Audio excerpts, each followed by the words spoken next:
Jika kau telah melewati lapar dan kenyang, telah menaklukkan amarah dan ambisi, telah mematikan haus pujian dan keinginan dipandang suci, namun masih tergetar ketika tubuh dipanggil oleh syahwat, maka ketahuilah, engkau belum sampai, sebab pintu terakhir sebelum cahaya adalah nafsu seksual, dan di sanalah paling banyak para pencari gugur tanpa sadar. Makrifat bukanlah tentang seberapa banyak wirid yang kau hafal, bukan pula tentang seberapa sering kau menyendiri dalam sunyi, melainkan tentang seberapa jujur kau berhadapan dengan dirimu sendiri saat tidak ada siapapun yang melihat. Sebab jalan pulang kepada Tuhan selalu dimulai dari keberanian menatap bayangan terdalam jiwa. Dan di antara semua bayangan itu, yang paling halus sekaligus paling berbahaya adalah nafsu seksual. Karena ia tidak datang sebagai musuh, melainkan sebagai kenikmatan.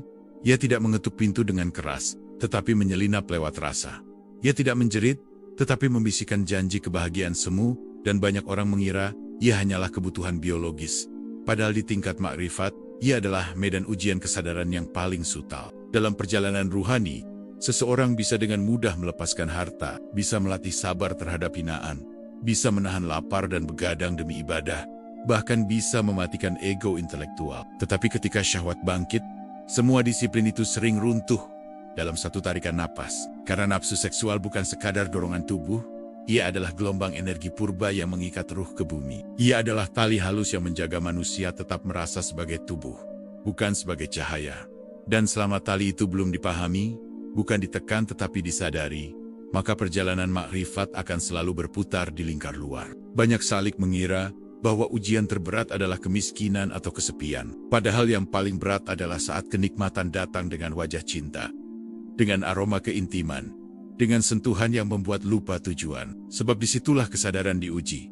Apakah engkau memilih tenggelam atau tetap hadir sebagai saksi? Apakah engkau larut sebagai pelaku atau berdiri sebagai pengamat? Karena makrifat tidak meminta kau membunuh nafsu, makrifat hanya meminta kau tidak diperbudak olehnya. Nafsu seksual adalah bahasa alam untuk mempertahankan kehidupan. Tetapi bagi pencari kebenaran, bahasa itu harus diterjemahkan ke dalam kesadaran yang lebih tinggi. Sebab, jika tidak, manusia akan berhenti pada tingkat hewani yang halus.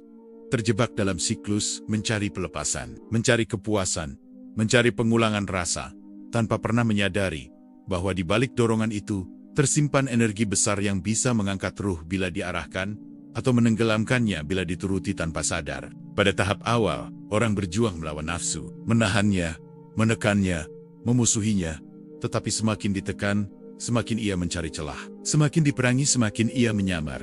Hingga akhirnya para arif memahami bahwa nafsu tidak perlu dilawan. Ia perlu diterangi, sebab cahaya kesadaran jauh lebih kuat daripada kekerasan disiplin. Dan ketika cahaya itu hadir, nafsu berubah dari tuan menjadi tamu, dari penguasa menjadi energi yang jinak. Makrifat mengajarkan bahwa syahwat adalah api, dan api bisa membakar atau menerangi, tergantung bagaimana engkau memegangnya. Api di tangan anak kecil menjadi bencana, api di tangan orang bijak menjadi pelita. Demikian pula nafsu seksual.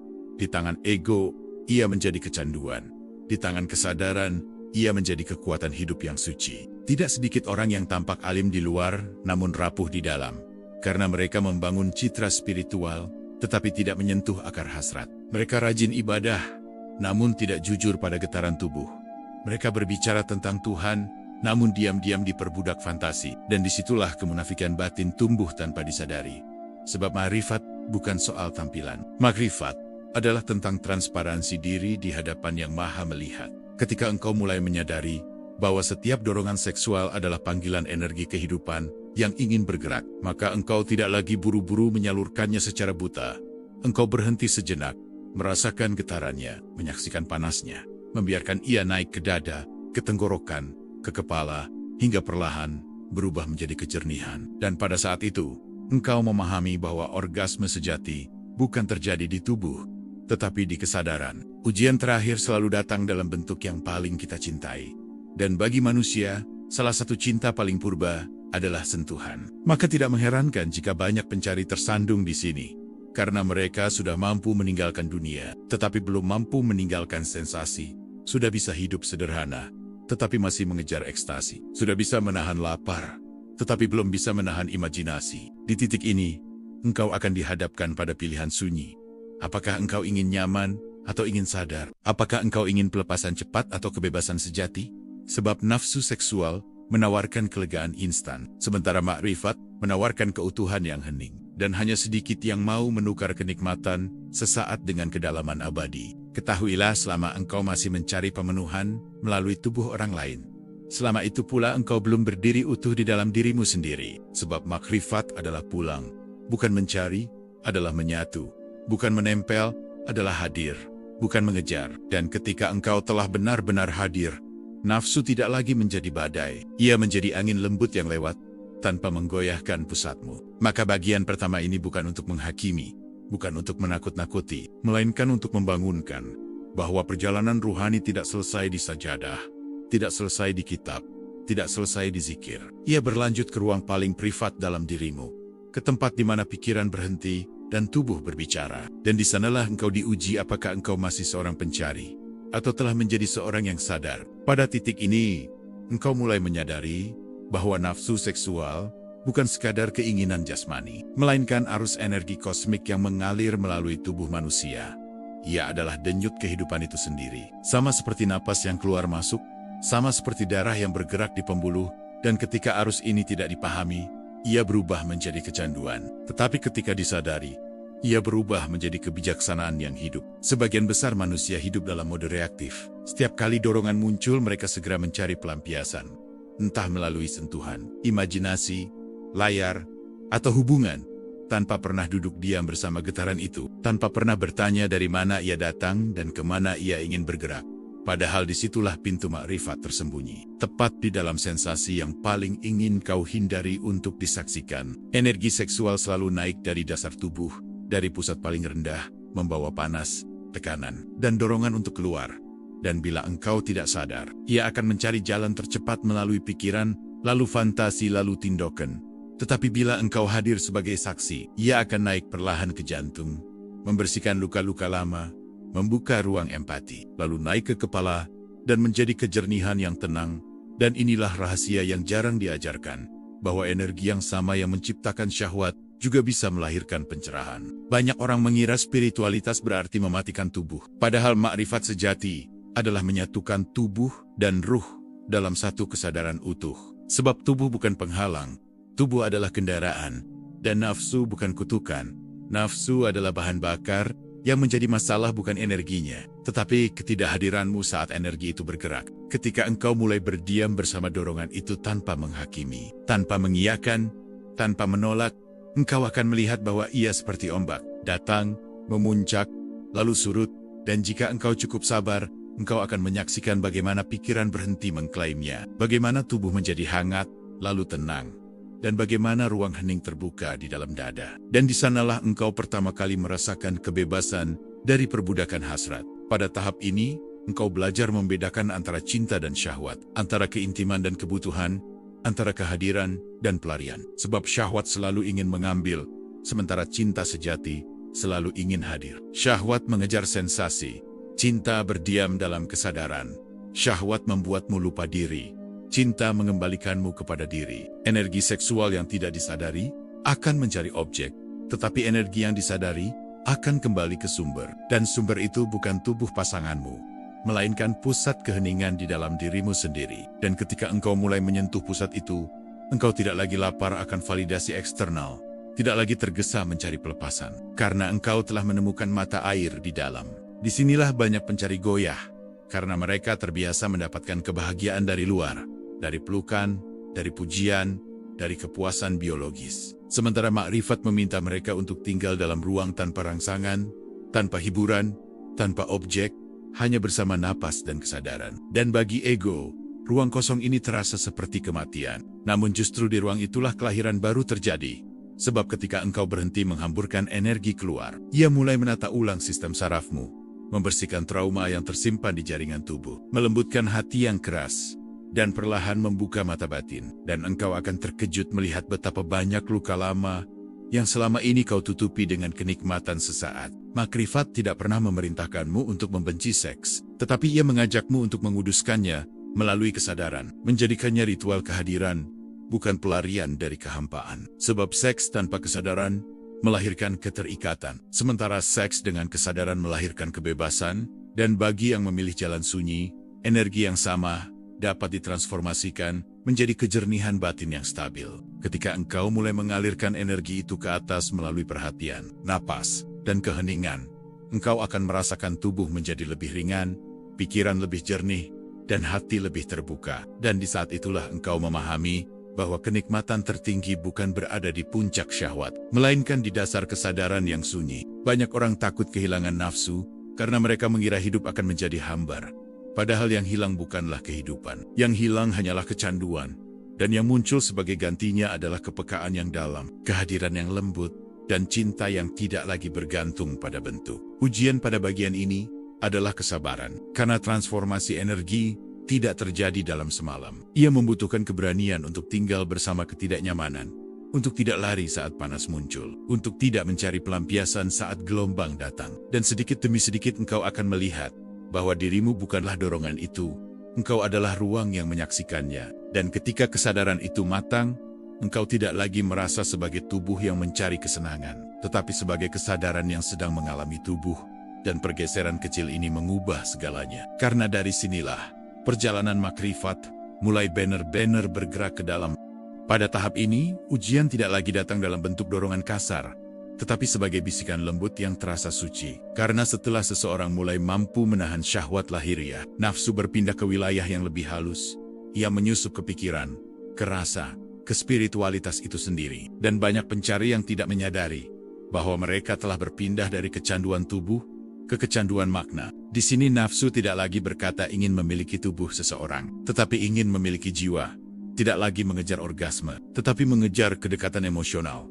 Tidak lagi mencari sentuhan, tetapi mencari rasa dipahami. Dan inilah jebakan yang jauh lebih licin, sebab ia tampil sebagai cinta, sebagai kepedulian, sebagai koneksi ruhani. Padahal di dalamnya masih tersembunyi kebutuhan untuk diisi. Banyak salik yang sudah mampu menjaga pandangan, menjaga perbuatan, bahkan menjaga lisan. Tetapi diam-diam membangun hubungan batin yang intens, penuh getaran, penuh simbol, penuh rasa khusus. Dan mereka menyebutnya ikatan spiritual. Padahal seringkali itu hanyalah nafsu yang naik kelas, dari biologis menjadi psikologis. Makrifat mengajarkan bahwa selama engkau masih merasa ada seseorang yang istimewa secara emosional, selama itu pula engkau belum bebas. Karena keterikatan tidak selalu berbentuk fisik, ia bisa berbentuk harapan, perhatian berlebihan, atau kebutuhan untuk merasa terhubung. Dan semua itu tetap mengikat kesadaran pada luar. Di fase ini, ego menjadi sangat pintar.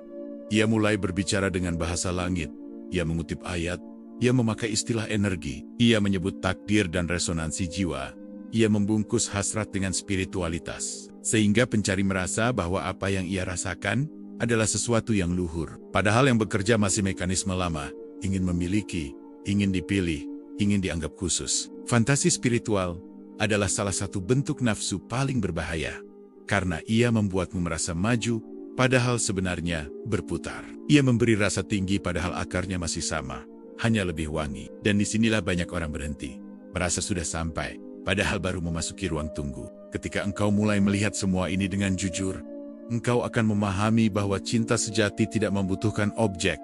Ia adalah keadaan batin. Sementara nafsu selalu membutuhkan wadah, dan selama cinta masih bergantung pada sosok, pesan, perhatian, atau kehadiran orang lain, itu belum murni. Itu masih permintaan yang tersamar. Makrifat bukan tentang menjauh dari manusia, tetapi tentang tidak menggantungkan pusatmu pada siapapun. Sebab setiap kali pusatmu berpindah keluar, engkau kehilangan dirimu sendiri, dan setiap kehilangan diri adalah jarak dari Tuhan. Pada tahap ini, engkau diajak untuk membiarkan semua rasa datang dan pergi tanpa membangun cerita, tanpa memberi identitas, tanpa menciptakan narasi spiritual, hanya menyaksikan bagaimana hati bergetar, bagaimana pikiran ingin menempel, bagaimana ego mencari alasan, dan tetap tinggal sebagai ruang yang sunyi. Tidak mudah, karena ego akan merasa terancam. Ia akan mengatakan bahwa engkau menjadi dingin, bahwa engkau kehilangan kehangatan, bahwa engkau tidak lagi manusiawi. Padahal yang sebenarnya terjadi adalah engkau berhenti bergantung, berhenti mencari, berhenti mengemis rasa dari luar. Di sini engkau belajar bahwa kesendirian bukan kesepian, bahwa keheningan bukan kekosongan, bahwa berdiri sendiri bukan berarti terpisah. Sebab justru dalam berdiri sendiri itulah engkau mulai merasakan kehadiran yang maha dekat. Ujian terbesar pada bagian ini adalah kejujuran batin, keberanian untuk mengakui bahwa masih ada kebutuhan tersembunyi, bahwa masih ada harapan halus, bahwa masih ada keinginan untuk diselamatkan oleh cinta manusia. Dan selama ini, belum kau sadari. Namun ketika engkau berani melihat semuanya tanpa menghakimi, sesuatu mulai runtuh dengan sendirinya.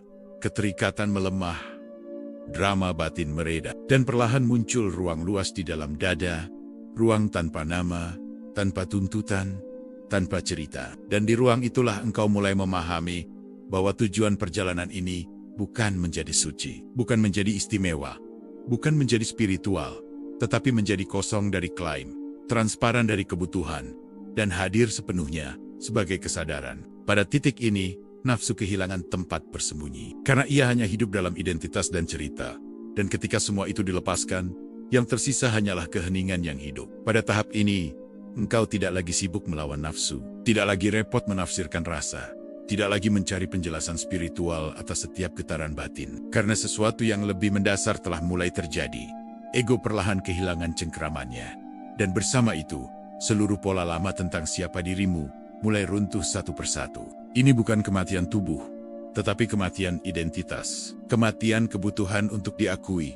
Kematian dorongan untuk menjadi seseorang di mata siapapun. Dan proses ini terasa sunyi, sepi, dan kadang menyakitkan. Karena selama ini ego hidup dari relasi, dari cerita, dari keterikatan. Dan ketika semua itu dilepas, ia merasa seperti sedang menghilang. Di fase ini, kesendirian menjadi guru utama. Bukan kesendirian fisik semata, tetapi kesendirian eksistensial. Kesadaran bahwa tidak ada satupun makhluk yang benar-benar bisa menemani perjalanan terdalam ini. Karena setiap orang hanya bisa sampai pada pintu. Selebihnya, engkau harus melangkah sendiri. Banyak orang mundur di sini. Bukan karena terlalu berat, tetapi karena terlalu hening. Sebab manusia terbiasa dengan suara, dengan stimulasi, dengan drama batin, sementara ruang ini tidak menawarkan apapun selain kehadiran murni, dan bagi ego, kehadiran tanpa peran terasa seperti kehampaan. Namun justru di kehampaan itulah penyucian terjadi. Karena tanpa distraksi, tanpa pelarian, semua sisa luka, semua ketakutan purba, semua bayangan masa lalu muncul ke permukaan. Dan engkau dipanggil untuk duduk bersama semuanya, tanpa mencoba memperbaiki, tanpa ingin cepat selesai. Hanya hadir sebagai saksi yang lembut. Energi seksual pada tahap ini sudah tidak lagi meledak-ledak. Ia menjadi aliran hangat yang stabil. Naik turun mengikuti napas, menyatu dengan denyut jantung. Dan engkau merasakan tubuh sebagai ruang, bukan sebagai alat pemuasan. Dan ini adalah tanda bahwa transformasi telah berjalan. Engkau mulai memahami bahwa selama ini nafsu hanyalah bahasa tubuh untuk mengatakan bahwa ada kekosongan yang belum disentuh dengan kesadaran.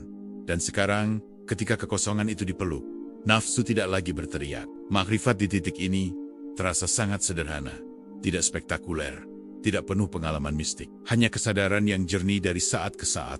Berjalan, duduk, bernapas, makan, dan diam, semuanya menjadi ibadah tanpa label. Disinilah banyak konsep spiritual rontok. Semua teori tentang energi, cakra, makom, dan tingkatan menjadi tidak relevan. Karena yang tersisa hanyalah keberadaan itu sendiri. Telanjang, tanpa tafsir. Engkau tidak lagi merasa sebagai laki-laki atau perempuan dalam arti psikologis. Tidak lagi terikat pada peran sosial. Bahkan tidak terlalu peduli dengan citra sebagai pencari. Karena identitas itu mulai terasa seperti pakaian lama yang tidak perlu dipakai. Kesendirian ini bukan dingin, justru hangat. Bukan kosong, justru penuh. Penuh oleh kehadiran yang tidak bernama. Dan untuk pertama kalinya engkau merasakan bahwa engkau tidak membutuhkan apapun untuk merasa utuh. Pada saat ini, jika dorongan seksual muncul, ia datang seperti awan lewat di langit. Tidak lagi menarikmu masuk ke cerita. Tidak lagi memerintah tindakan. Hanya fenomena yang muncul lalu menghilang. Dan engkau tetap tinggal sebagai langit. Inilah kebebasan yang sebenarnya. Bukan bebas melakukan apa saja, tetapi bebas dari dorongan untuk harus melakukan. Bebas dari kebutuhan untuk mengisi. Bebas dari pencarian yang tak berujung. Ego mungkin masih sesekali muncul. Mencoba mengklaim pencapaian ini. Mencoba berkata bahwa engkau telah sampai. Tetapi bahkan suara itu kini terdengar seperti gema jauh yang tidak lagi dipercaya. Di titik ini engkau menyadari bahwa perjalanan ini bukan tentang menjadi lebih baik, tetapi tentang menjadi lebih kosong. Bukan tentang menambah, tetapi tentang melepaskan. Bukan tentang naik, tetapi tentang larut. Dan ketika kelarutan itu semakin dalam, engkau mulai merasakan bahwa kesadaran yang menyaksikan ini bukan milikmu, bahwa keheningan yang hidup ini bukan hasil usahamu, bahwa segala sesuatu sedang terjadi dengan sendirinya. Bagian ini adalah ambang, gerbang sunyi sebelum pulang, tempat di mana nafsu kehilangan akar, ego kehilangan nama, dan pencari kehilangan arah, bukan karena tersesat, tetapi karena tujuan telah mulai menyatu dengan langkah. Pada akhirnya engkau menyadari bahwa perjalanan ini tidak pernah tentang menaklukkan nafsu, tidak pernah tentang menjadi suci, tidak pernah tentang mencapai makom tertentu. Karena semua itu masih berbicara dari sudut pandang seseorang yang ingin sampai. Sementara makrifat sejati adalah runtuhnya keinginan untuk sampai. Di titik ini tidak ada lagi pencari, tidak ada lagi tujuan, tidak ada lagi metode. Yang tersisa hanyalah kehadiran yang bening, kesadaran yang tidak memilih, dan kehidupan yang bergerak melalui tubuh tanpa pusat kepemilikan. Engkau melihat bahwa nafsu seksual yang dahulu terasa seperti musuh besar, kini tampak hanya sebagai gelombang kecil di samudera keberadaan, datang dan pergi tanpa meninggalkan bekas, tidak lagi mengikat, tidak lagi memerintah, tidak lagi menipu dengan janji kenikmatan. Ujian terakhir ternyata bukan tentang seks itu sendiri, tetapi tentang identitas. Tentang apakah engkau masih merasa sebagai seseorang yang memiliki dorongan, atau telah menjadi ruang tempat dorongan itu muncul. Ketika identitas runtuh, nafsu kehilangan pijakan. Karena nafsu selalu membutuhkan aku untuk hidup, dan tanpa aku, ia hanyalah energi netral yang lewat. Di sini engkau tidak lagi berkata aku menahan, aku mengendalikan, aku mengolah. Karena tidak ada lagi aku yang melakukan. Segalanya terjadi dalam kesunyian yang alami. Seperti daun gugur, seperti awan bergerak, seperti napas keluar masuk. Makrifat di tahap ini sangat biasa. Bahkan, terasa terlalu biasa untuk diceritakan. Tidak ada pengalaman spektakuler, tidak ada cahaya-cahaya aneh, tidak ada suara langit, hanya hidup yang hadir sepenuhnya. Langkah yang sadar, pandangan yang jernih, dan hati yang tidak lagi meminta. Engkau bisa berada di tengah keramaian tanpa kehilangan pusat, bisa menyentuh dunia tanpa melekat, bisa mencintai tanpa memiliki, bisa dekat tanpa bergantung, karena sumber keutuhan tidak lagi berada di luar. Inilah makna terdalam dari ujian terakhir. Bukan menjadi makhluk tanpa nafsu, tetapi menjadi kesadaran yang tidak lagi diperbudak olehnya. Banyak orang mencari pencerahan di gunung, di kitab, di guru, di ritual. Padahal pencerahan bersembunyi di momen paling sederhana. Saat dorongan muncul dan engkau tetap hadir. Saat rasa ingin datang dan engkau tidak lari. Saat tubuh berbicara dan engkau mendengarkan tanpa bereaksi. Disitulah kebebasan lahir. Ketika engkau telah melewati ini, hidup tidak berubah secara dramatis. Dunia tetap dunia, manusia tetap manusia, tetapi cara engkau berada di dalamnya berubah total. Tidak lagi sebagai pusat yang menuntut, melainkan sebagai ruang yang menerima. Engkau bekerja, berbicara, tertawa, bahkan bisa menjalin hubungan. Tetapi semuanya terjadi dari keutuhan, bukan dari kekurangan. Seks pun jika terjadi, bukan lagi pelarian, melainkan perayaan kesadaran. Bukan lagi kebutuhan, melainkan ekspresi keberadaan, dan jika tidak terjadi, tidak ada rasa kehilangan, karena sumber kebahagiaan tidak lagi terikat pada bentuk. Dan disinilah engkau memahami bahwa Tuhan tidak pernah jauh, tidak pernah tersembunyi, tidak pernah menunggu di ujung perjalanan. Ia selalu hadir sebagai kesadaran yang membaca kata-kata ini sekarang. Ujian terakhir hanyalah tirai tipis yang memisahkan manusia dari dirinya sendiri. Dan ketika tirai itu terbuka, tidak ada sorak kemenangan, tidak ada pengumuman langit, hanya keheningan yang tersenyum. Engkau pulang tanpa jejak, tanpa gelar, tanpa cerita. Tidak ada yang perlu diumumkan, tidak ada yang perlu dibuktikan. Hanya hidup yang mengalir, dan di dalam aliran itu, engkau akhirnya berhenti mencari. Karena yang selama ini kau cari, ternyata adalah dirimu sendiri.